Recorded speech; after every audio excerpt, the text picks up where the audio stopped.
Good evening, everybody, and welcome to Lethal Sales. We are so happy you're here, and I'm sorry you're cold all over the country. We're cold here too. If you're in Florida, I don't even want to talk to you. Tonight's topic is subscriptions that some of the auto manufacturers are actually using to upsell clients. They sell subscriptions to certain features. And we're going to talk about the pros and cons, who's doing it, what it means, and is that the wave of the future? Peter? Absolutely. I'll jump on that. There's two ways that manufacturers are offering subscriptions. They're offering subscription services to drive their cars, and they're offering subscription services for options on their cars. So Volvo, Cadillac, Porsche, and a couple of other manufacturers offer subscription services, so you can buy a subscription to use their cars. So you might like, for example, Porsche. They have three-tiered subscriptions. So one will be a Boxster and a Macan. The next one will be a Panamera, a Cayenne, and then the last one will be the 911s.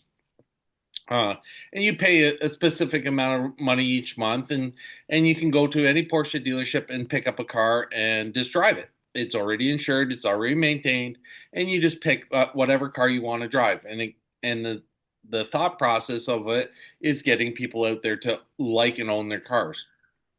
Volvo was very successful with it.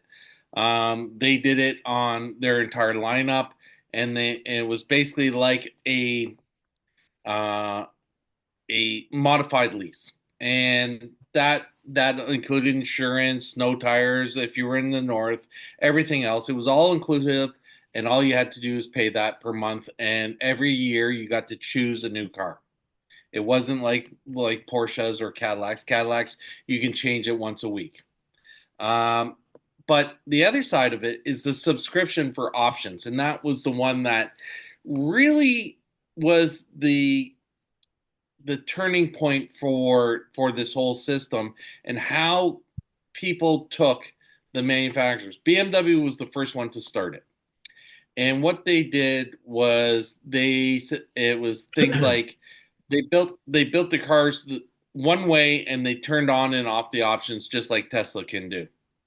So you had heated seats in the car, and you would pay for heated seats only in the winter months, and you pay $6 a month to have it, or $9 a month, or whatever the option amortized out at. And the idea was to improve the build quality of the cars, improve the efficiency of build, so that they could lower the cost of the cars, and then just add in these features like a Netflix subscription kind of thing, and say, hey, do you want this or do you want that? Or are you only going to use it a couple months of the year and buy into it? Well, the public, although that they asked for it, they didn't like it. They thought it was nickeling and diming them. And I personally, I don't understand how, when they were reducing the cost of the item and giving you the choice. Because I can tell you right now, I don't think I'd want to pay for eating in the same restaurant, unlike Larry. Larry likes eating in the same restaurant every single night, ordering the same thing every single time, and you could set your clock on it. But for me, I want variety. I want difference. I want this. So these things were of benefit to me. I think paying a little bit extra to turn around and drive something different every single time I want to, or to only use the feature half the time, i.e., heated seats. We're talking about weather here tonight. Yeah, it's damn cold all over the nation. But come April, I don't need heated seats. So why am I paying for it? Why did I pay for it? Why did I pay April through September for heated seats? And that becomes of a benefit. So that's typically why I think these manufacturers are looking to provide these opportunities, and again, give us the choice of, do we need it or do we not? but more so, incredibly increase the efficiency of production and allow these vehicles to be lower in problems per 100 cars and therefore drive brand loyalty. That's my theory, and I'd love to hear other people's thoughts. Well, first of all, to defend myself as far as not liking variety, Don will back me up. We actually ate at several different McDonald's. Does that count? It does Almost count. makes me like the Anthony Bourdain of. It And does count. as far as subscriptions, I don't know about cars, but I looked in Don's mailbox, and there was a magazine called Psychological Help for Wayward Texans, and I'm hoping that's one subscription he doesn't cancel. It's if you think about it, we get conditioned to paying for things, and as much as there's an objection, eventually, like everything else, it becomes the norm. Does everybody remember the ruckus that people made when cable came up? Oh my God, I'm not going to pay for TV. What are you talking about? I want the free stuff. And now I don't know anybody that doesn't get hooked in by a favorite show and doesn't have this network or Hulu or Netflix or Apple Plus TV. It's probably like everything else, Peter. We get conditioned to it, and guess what? Then it's hard to look beyond it. I mean, there was a time when leases were for businesses because you could write off the interest, and they were 4 or 5 years in the same price. It was only expedient if you were a business. And then once you saw a lease price that made sense, you were hard pressed to find somebody that didn't. Hyundai had trouble getting on track. I was a Hyundai salesman and dealer because the residuals were so low, you couldn't put a good lease together. So even when the car got competent, they were getting their lunch eaten by manufacturers that had better ones. But like everything else, it'll fall into place. If you guys don't mind, even with this all-star panel we have here, and thank you all, I'd like to jump to Wendy. I had a really awesome conversation. Oh, and look, Fred's here. Santa Claus. Fred, it's so good to see you. Wendy and Fred, what do you think about Peter's comments on subscriptions? And I know you agree with me on the idea of Don not canceling his subscriptions to psychological help for wayward Texans. I mean, Jeff Scherer just met him, and he's already willing to pay the bonus for the Christmas edition. Oh, Wendy's offline. No, she's not. Where is She's she? right there. Hi, Wendy. She's Hi, on Fred. mute. Wendy, you're muted, hon. No, wait a minute. Let's savor that moment. Fred, whoa. Let's savor the moment. Fred's been trying to mute Wendy for 12 years. This is something to note. Go ahead, Wendy. Thank you. No, it's me, Fred. Just saying hey, popping in here. Fred, it's good to see you, man. How are you? Good. Wendy tell you I got a job at Home Depot? She did. Yep. Working nights. Anyways. Okay. Now, but Wendy, what's the excuse now? You can't say you're having an affair with the pool boy if the pool boy only works during the day.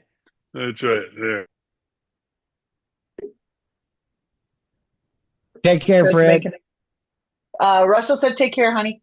Hey, Don Pelham's new. Okay, sorry, I didn't mean. Fred. I didn't Fred mean. might be the nicest guy you'll ever meet, and Wendy is one of the sharpest, if not the sharpest, BDC people you ever meet either. Don.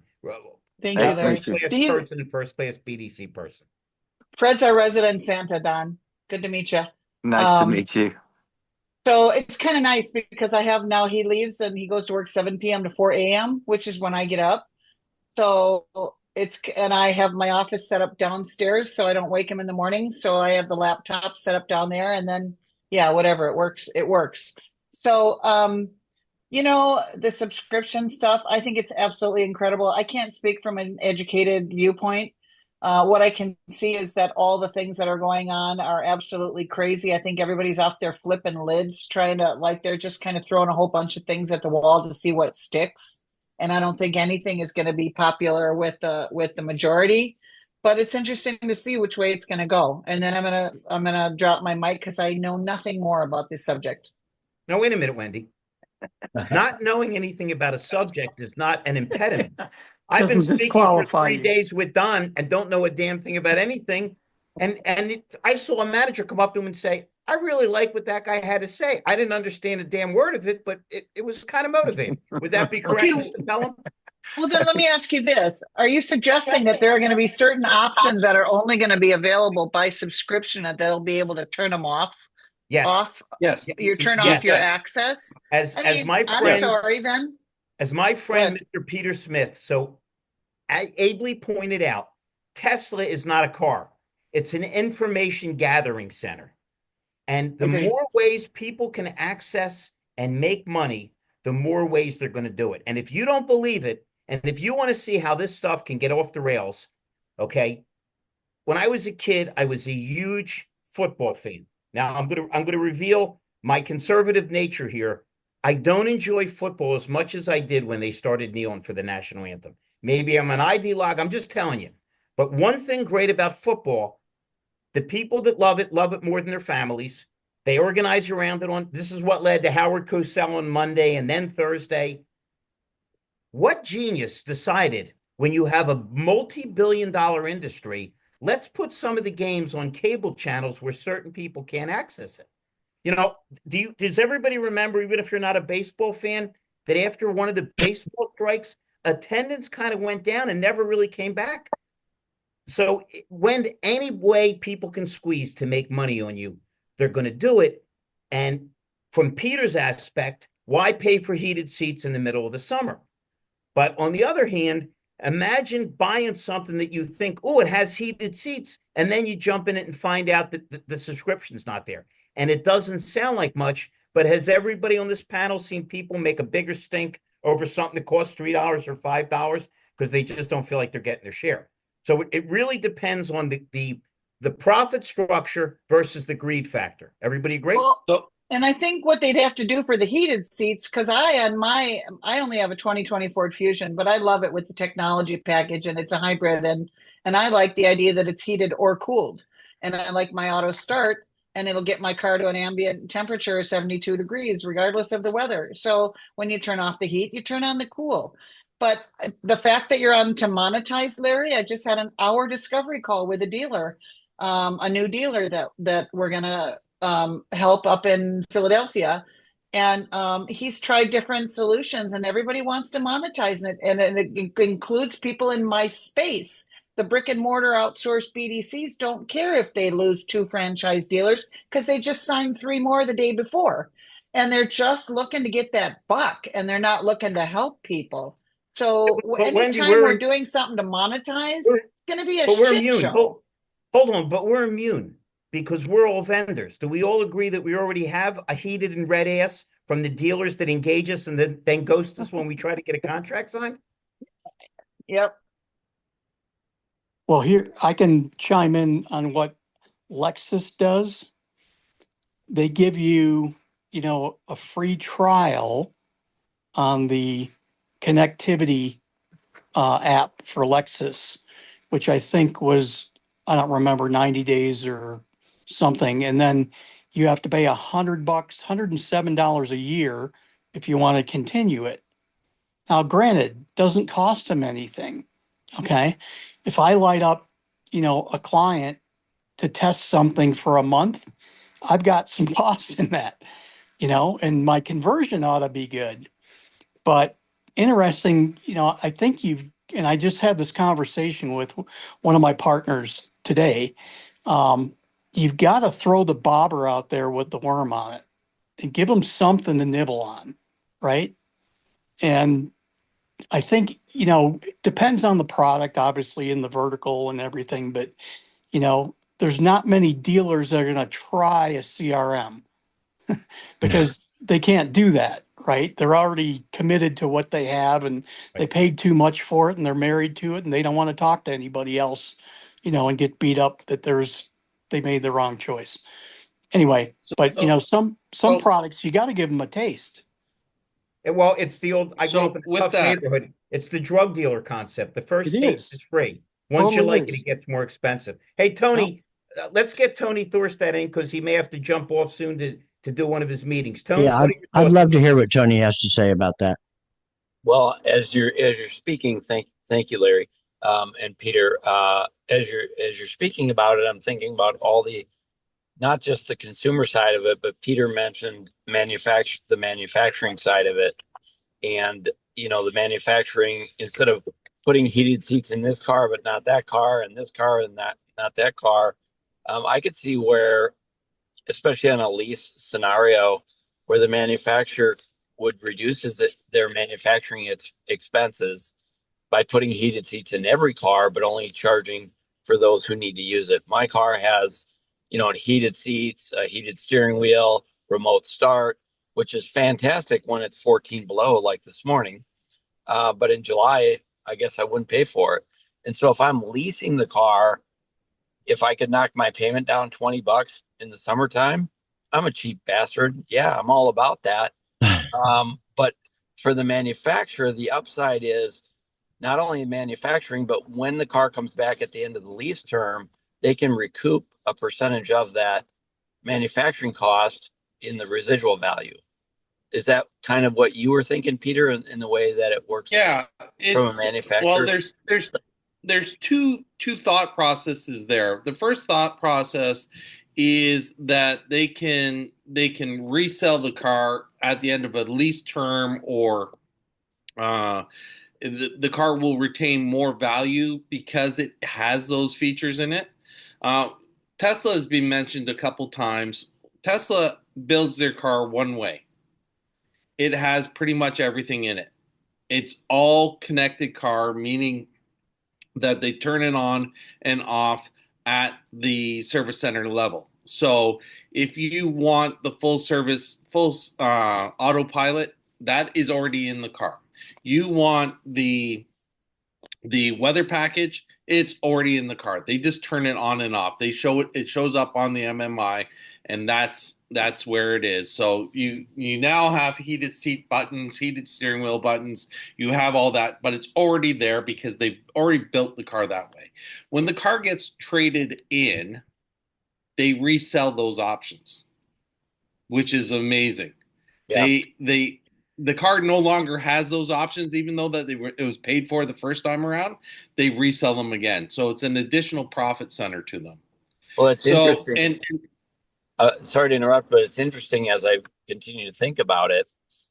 For example, Toyota makes all-wheel drive Camrys and Corollas and such. And of course, nobody needs four-wheel drive in Florida, and under normal conditions, probably not in Texas, in a Camry all-wheel drive. And the way the Camry all-wheel drive system works is there's an electric motor. So I think they could probably even make that part of the subscription service where they turn off the rear electric motor, reducing the cost to the consumer a little bit more, but then also making the car valuable throughout the entire continental United States, not just in the north or in the yeah, south. and if you really want to understand the whole subscription service and what they're doing with their subscriptions, is they're calculating data. They're getting data from every data point within the dealership, or within the car, I should say. And that information is one getting relayed back to the dealership at a certain level, but they're also calculating that data to improve our actual way of life in mobility. And that is huge. And that's why every manufacturer has a connected car division. Every single one has connected car people. And that's to understand where we're actually wanting to go. And I'll take it for the number one situation is this little black box that we carry around with us, um, black, silver, whatever color your iPhone is. When you buy your iPhone, or you pick it up from Verizon or Sprint or whoever you get it from, you get 3 months of Apple TV, you get 3 months of Apple Music, you get 3 months of Apple Arcade, you get 3 months of this, 3 months of that, and you can start those subscriptions at any time, or continue those subscriptions at any time. And that challenge that is there is to motivate us. And there was a big thing that just came out about Netflix. Netflix just gave you a voluntary acceptance of their new prices.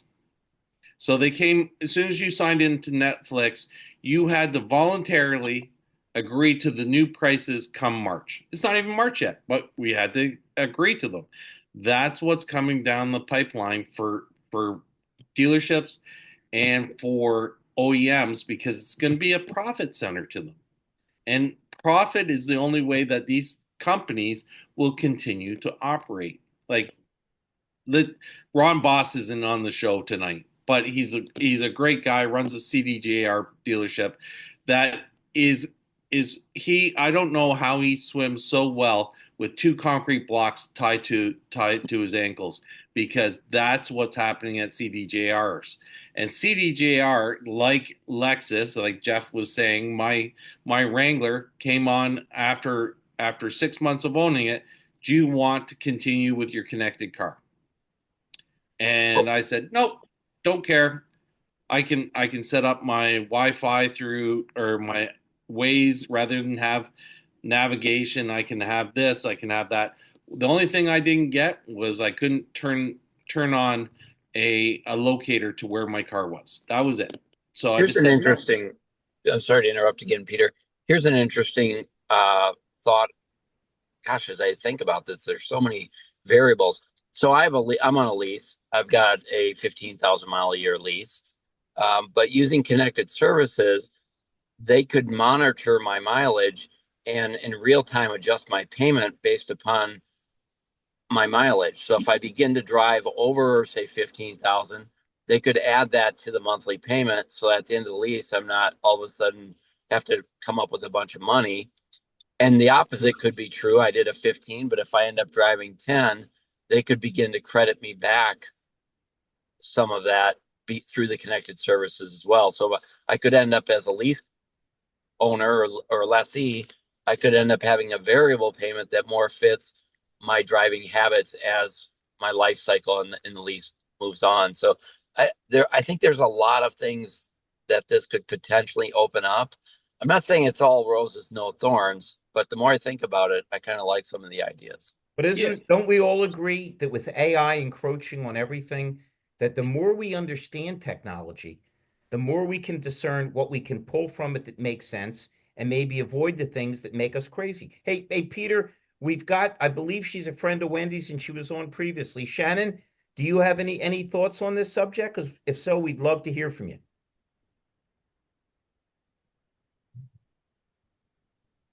Shannon did not pay for the subscription that allowed her to unmute. Here, no problem at all. There she is. Shannon, how are you? Let me unmute. There we go. There we go. Hi guys. Sorry, I was eating having dinner. Well, we're Okay. glad you took some time out from eating dinner to talk to us. What is your feelings on the subscription things? You heard Peter's viewpoint, which made sense. Jeff Scheer's, which Tony always makes sense, and I was as incomprehensible as usual. But hey, they pay me to show up and to confuse everybody. What are your thoughts? What Tony was just saying about the variable payments on a lease was really, really cool to consider. I think customers would be very excited about that. I'm not so sure the manufacturers would want, you to pay less if you weren't driving the mileage, right? But being able to bill you additionally, if it looked like you were going to go over, is probably So you're in in fact. agreement with me that anytime you rob Peter to pay Paul, you can always count on the full support of Paul. Yeah. Yeah, I can see that viewpoint for sure. So here's something to think about. The insurance companies in the last 3 years have all come out with almost a pay-as-you-go situation. It's a subscription-based insurance where they plug your car into, or plug a unit into your OBD2 in your car, and they measure how you drive it, where you've gone, and they adjust your insurance based on those parameters. Now, so that is exactly what Tony was talking about with leasing. Insurance is doing that right now. But realistically, if you really want to know what the insurance is doing with that, is they're collecting data. And that data that they're collecting is allowing them to sell off that information, saying, oh, Larry just drove by McDonald's for the 15th time today. We wonder if it would 14. be Let's be accurate with the if it data. would be 14. worthwhile sending Larry a coupon to get him to stop this time.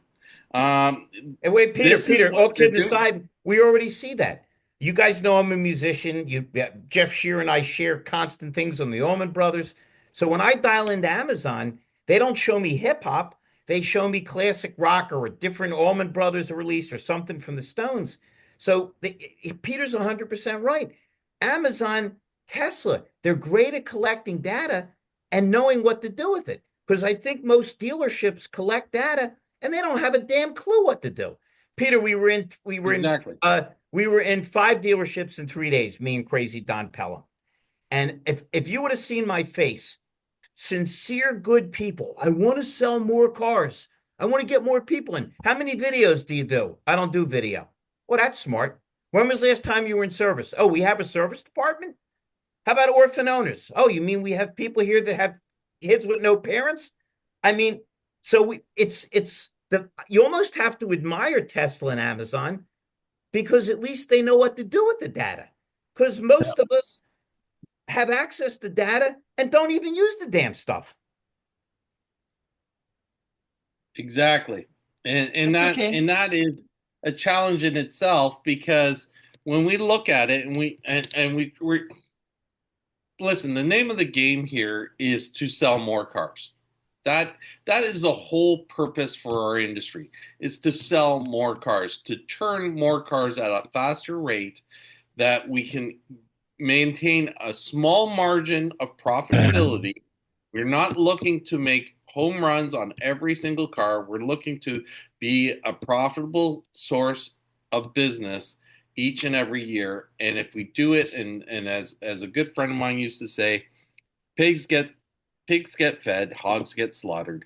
And if we do it right, we will turn around and have long-term customer value. We will have retention, and Russell and I have had this conversation. What is the defection rate of a Oh, of a car dealer? And it is absolutely horrific. The defection rate is 70% after purchase. Right after purchase, 70% of the customers you have, you've lost them. Then after 4 years, when the warranty is run out, you lose another 70%. So you're down to 9% of your customers after 4 years without even approaching the turn rate of the average person. So you've lost 91% of your customers because we don't do the job properly. Now, how do we retain these people? Well, subscription models retain people, leasing retains people, properly run service departments retain people. This is what we have to focus on, and we're not doing it. We're not doing the job right. And that's one of the biggest challenges we face today is not doing the job right. And Don, you had a young man in your passenger seat for the last 4 days or 3 days, and it's probably opened your eyes to a lot of things that just aren't happening. And it's incredible. We have these calls every day, every single day. We have these calls. There's not a day in the week that I'm not on Clubhouse with one of you, and it's amazing on how we keep saying the same things over and over and over again. And Mike says it the best. He always says the same thing over and over and over again, as per David Long. The it's a repetitive process, but we don't engage in it. No, And no, why? you quoted the wrong guy, as much as I love Larkin. You want to quote Russell Hill, who is about to say, if you looked at a manual of how to sell cars from 1950, it would be the same issues that we have today. and Yep. listen, I'm not saying that this isn't becoming more and more popular, but Peter, and I got this from you. I started selling cars in 1985, and the average person sold 10. In 2020, the average salesperson sold 10. 2025, I think it's 9.6. It's even so. Is this going to really help? No. And because and again, For the last 70 years, we haven't broken the 10 sales per salesperson across the nation With on all average. this wonderful technology. With all the wonderful technology. Why? It's because we are averse to change. We're absolutely averse to change. So if we're averse to change, we treat change like kryptonite. It is kryptonite to dealers because they can't focus on it. And I posted, and I know we're getting off topic here, but I posted the other day about a dealership group in the UK that just brought out a new pay plan for its sales team and its after sales team, meaning after sales is service drive and things like that. They're paying them £30,000 initial salary on top of everything else that they pay them. Why? It is to retain them. Now, what are they doing with that? Well, if you look back to my turnover study that I wrote about last year, the average salesperson is $119,000 to replace in the United States right now. The average B Tech is 132,000. Peter, Yet, I'll do both of those positions for 85,000. I'm having a sale this week. Please send cash. so in saying that, and this is where Larry comes into play, dealerships don't give a damn about paying a couple $1,000s per person to Larry to get him in there, train him, and move on. They'll cycle through them. They just write that off as just ordinary expense, and they don't care. Because if they did care, there wouldn't be the situation where Larry's going into a dealership and replacing 8, 10, 12, 14 people at a time. Trent Cannon said it the other day, and what he went into a dealership in Texas, and the dealer goes, "Yeah, we're doing great. I need to put 20 more salespeople on the sales floor. 20 more people," because he believes those 20 people making those activities will create sales. What was that guy's name, Peter? What was his name? And Don, Pardon? please write this down. It looks like we're going to skip McDonald's and hit this guy's store. Find Trent Cannon. He's in Texas. He'll tell you. He'll give you the list. But the craziest thing is, the crazy thing of it, they think it's standard operating procedure. It's ridiculous. And we have to change it. Stephen Greenfield said it best. The industry is going to change more in the next 5 years than it has in the last 50. And we're coming into it with AI. And AI and Wendy's room and is marvelous for exposing that to us, because we're looking at it and saying, okay, well, what do we need it for? We were against it in Dallas NADA 2 years ago. It was ChatGPT was the only AI that we knew about, and we were against it. Oh my God, these robots are going to come in and take over everything, and we're going to do this, and we're doing it. Now come to Vegas NADA. How much AI do you got in your solution? And we want it. If you have AI in it, we want it. Now come to New York SNOLA, and now at SNOLA, everyone's going, well, what do you have for AI? Is it this one or is it this one? And now we're apprehensive again. So again, it's that change management that we have to force ourselves to as dealers. We are not, how would you say, if we don't change frequently and fluidly, we will fail and we will be acquired. No one knew that Coons was going to get acquired. No one knew that Herb Chambers was going to be acquired today or yesterday. Think of that. Herb Chambers, 34 dealerships, 55 different franchises. 56. 56 franchises. And they were for $1.34 billion. There's a nice check to pick up in the mail. Asbury's getting into the game, baby. They're getting into the game. They're just going crazy, and it's happening. Change is happening. If you don't think consolidation is not happening, It's happening in Everywhere. dealerships. It's happening in software. It's happening in everywhere out there. It's consolidating because And it's once all they about what, see Peter? It's it's all about greed, one thing. money, money, Data. Data. data. Hey guys, Yeah. Oh, The two trend. things. that Yeah. is We're getting deep into the show, and we haven't heard from my buddy Mike Larkin, and I believe Wendy wanted to make a comment. Mike, why don't you jump in and let's hear from our friend Wendy. No, Wendy first, please. You're such a gentleman, Mike. That's I what know. Thank you, Fred Mike. said, and he Thank you, wound up Mike. working overnight. Be careful, Mike. I just want to top off what Peter said about AI, and I want to make a prediction, you guys.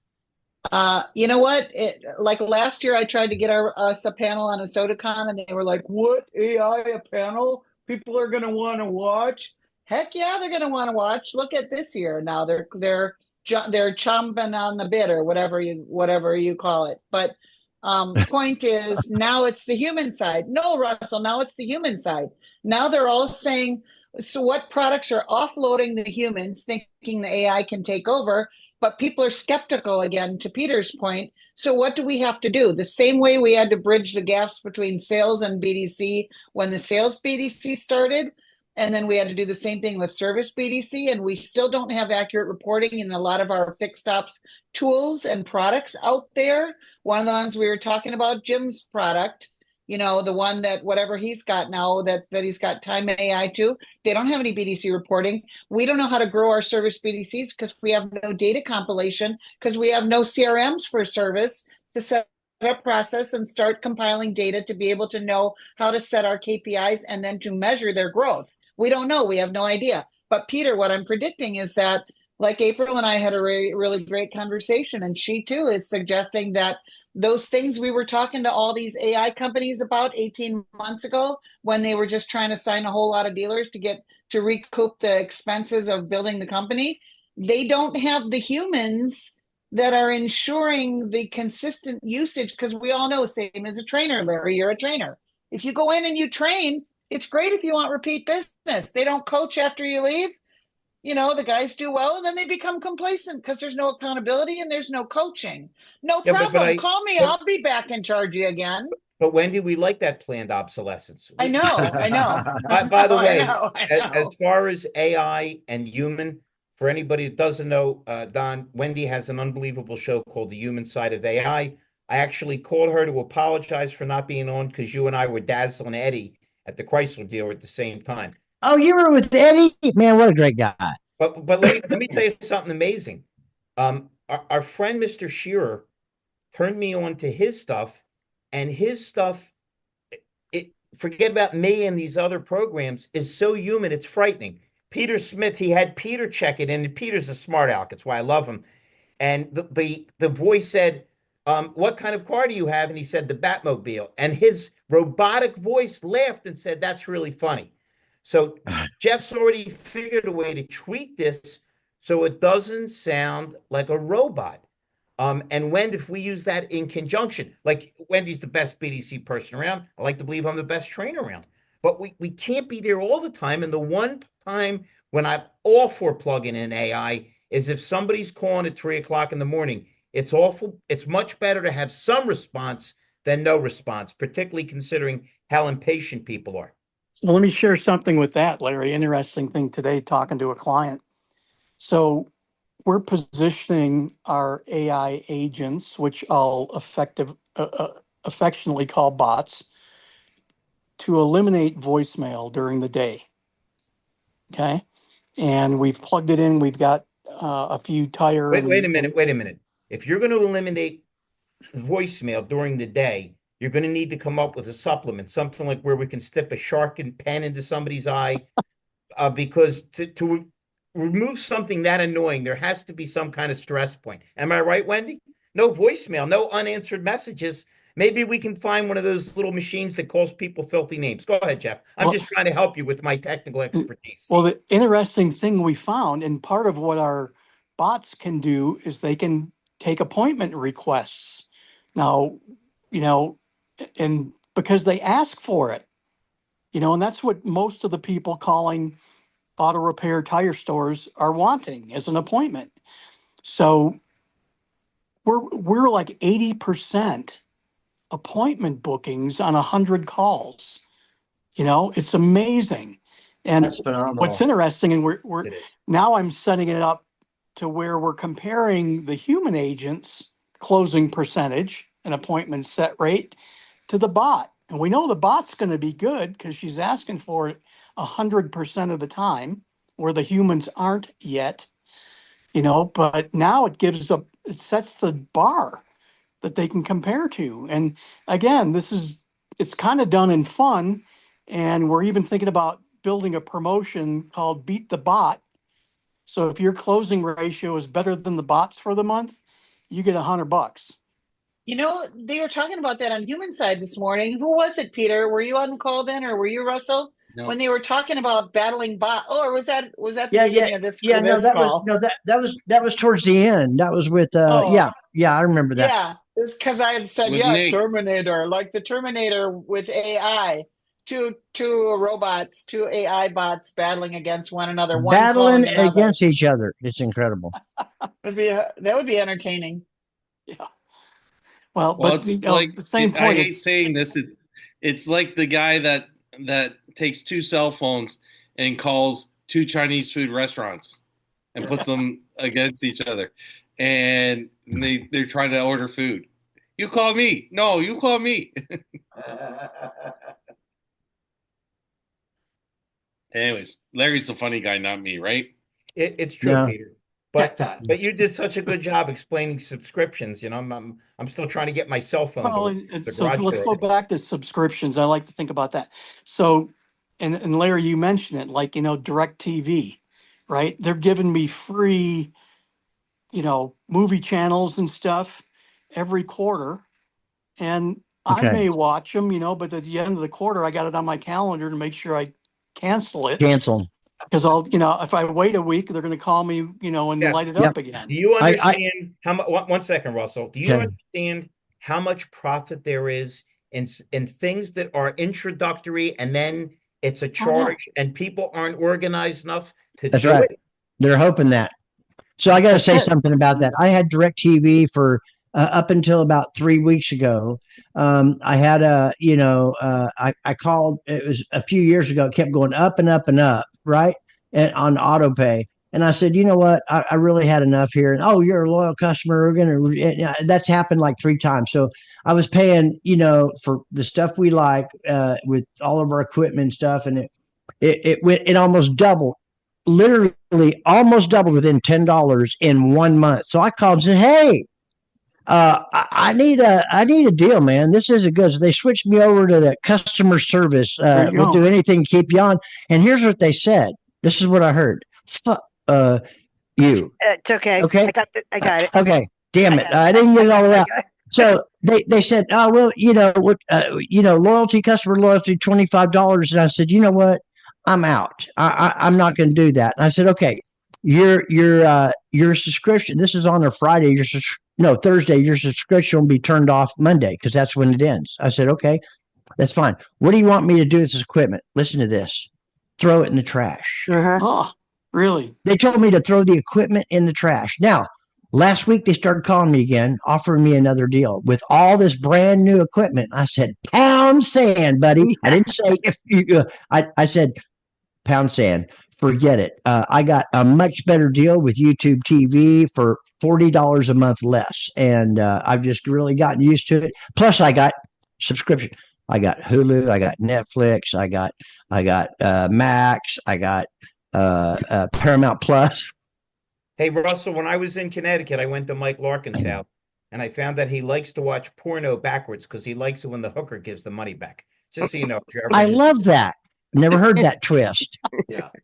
Listen, what does it tell you when there's now a subscription service that helps you get rid of your subscription? Yeah, how great is that? How It great is. is that? Yeah, it's rocking something. Genius. Don Pelham, did you know what you were getting yourself into tonight? Genius. But I do have one question about all the subscription. Maybe I didn't hear it when I was switching over, but where's the dealer in this? Does the dealer make money on the subscription, or is this another money grab from the factory to get the dealer out of the way? I didn't hear anybody speak to that. And That's where I was going next. Go ahead, Michael. is how are these things being paid for?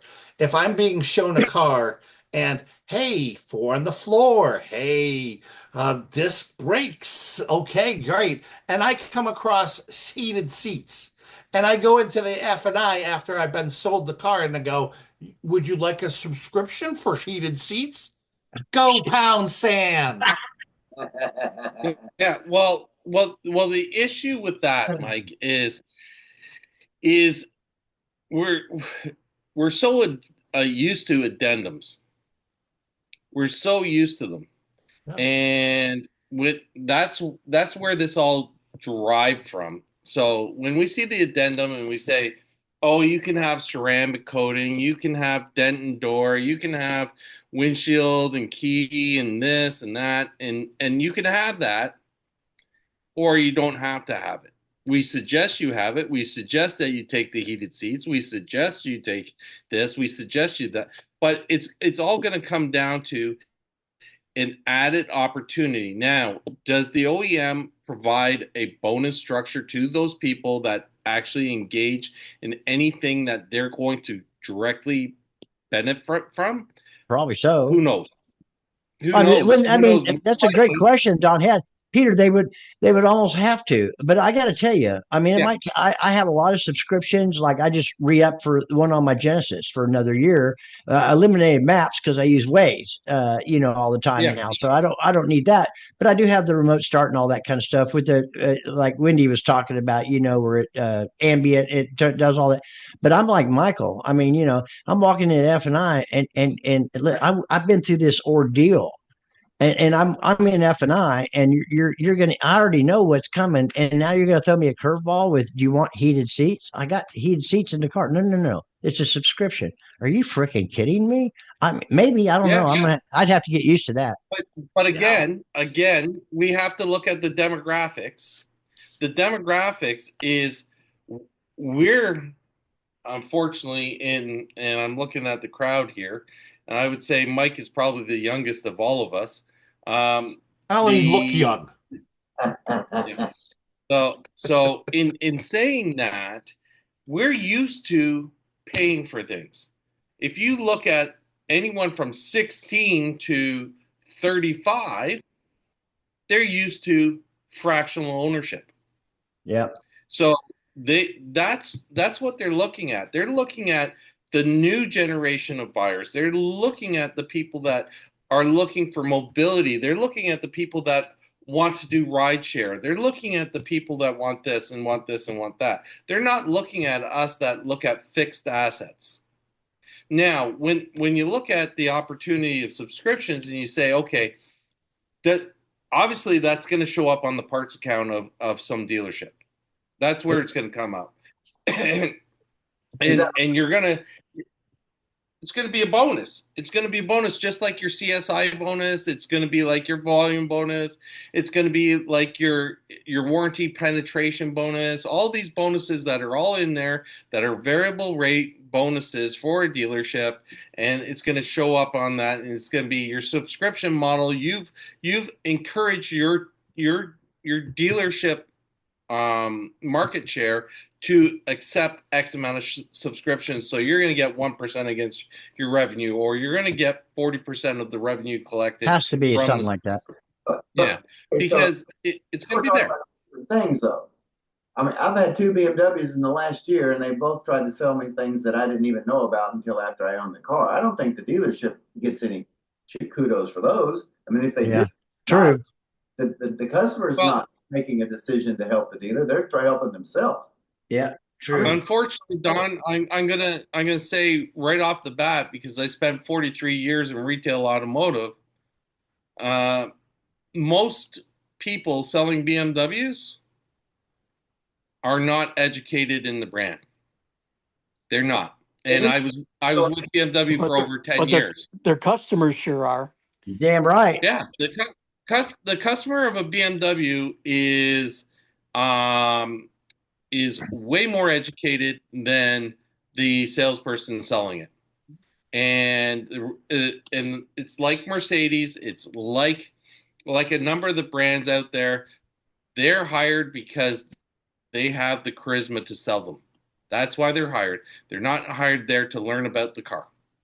And it's unfortunate because they would be able to retain more people, and when I'm saying retain more people, they would retain more people at their dealership level, and that would in turn create a better customer experience. But And we are on this program strongly for dealer turnover, right? My wife's looking at another vacation home. We want to maximize Feldman profits. So please continue to yeah, behave but irresponsibly, dealers.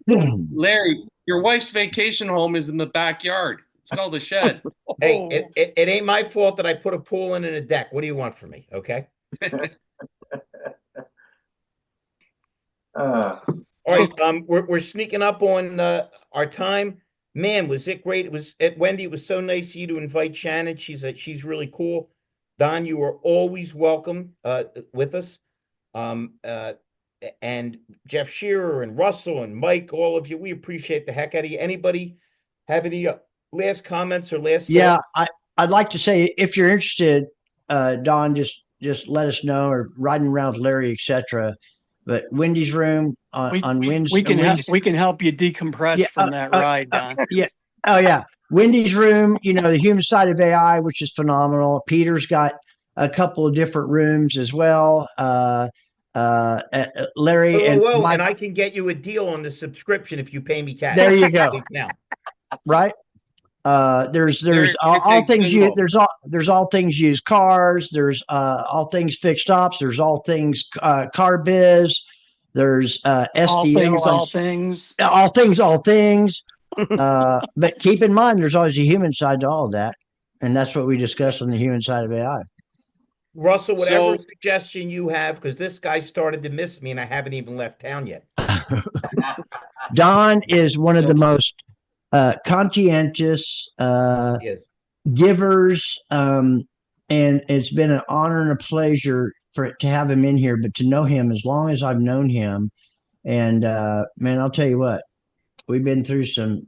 I can't say it because we've been through some stuff together, and he's always got my back. And I appreciate you, Don. As a matter of fact, all of you do. Every single one of you do. And I'm in rooms all week long with these people in different rooms. It's like some of them I haven't. Well, I haven't met Mike yet, or Jeff, or Rhonda, but it's when recently I ran into somebody that I thought I'd already met him before in person in Austin, and I never met him before, and that was David Sparks with Michael Birch. I thought we met before. That's how for years I've been in rooms with these people. You want me Peter's to a condense brainiac. it? Russell, will you want me to condense it for you? Yeah. Jeff has one of the nicest, best behaved sons you'll ever meet.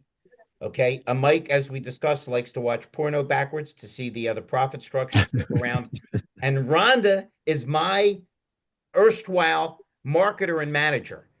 Do we all agree we should get a GoFundMe page for her to afford her hazardous duty pay? I mean, it seems more than reasonable. No.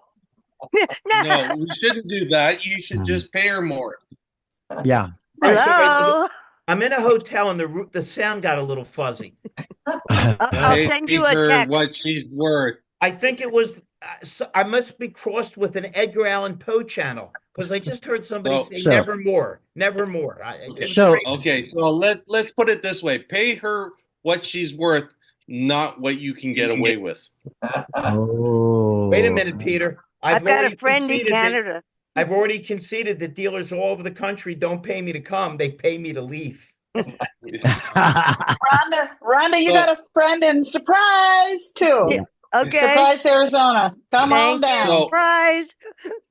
Having surprised. said that, we reached our time, but I want to put in a couple things at the end of the show tonight. Tomorrow night, we're going to be talking about customer loyalties, strategies that work across all departments to basically inform dealers on how to lower that defection rate. And we're going to talk about all kinds of different ways, both in fixed and in variable. That's going to be a great. Who's the guest, Peter? Do you have special guests? That's I'm working on that right now, and they haven't confirmed yet, but I have a couple people in the back pocket that I'm hoping that they. will be Good. available. If Well, not, even the if they're guest- not, you'll get a lot of feedback from that one. yeah, if they're not, I have a lot to say about it because that's how I built my career. Yep. Now, on Friday, we don't have any special guests for APA, but April Simmons, Owen Moon, and myself are the guest hosts on David Long's All Things Used Cars. So we will be talking about dealer vendor relations part 2 from last week. So it's going to be a great event. I look forward to seeing you all there. It's my first time hosting with David, so I'm really excited. That's So, great. About his dealer partner, Larry Feldman, who, as soon as this call is over, is going to call a manager for him and try to get him hooked up. You know, when you're quiet There you like me, Russell, you're often overlooked. Who you trying to hook up? What? Who are you trying to hook up with the hotel manager? What? And don't get me in any more trouble than I'm already in, lady. Okay, I'm out of town with I a was gonna maniac. say, Please. you don't need much help, do you? No, I don't. Lead me not into temptation. I shall. Okay, listen. Myself.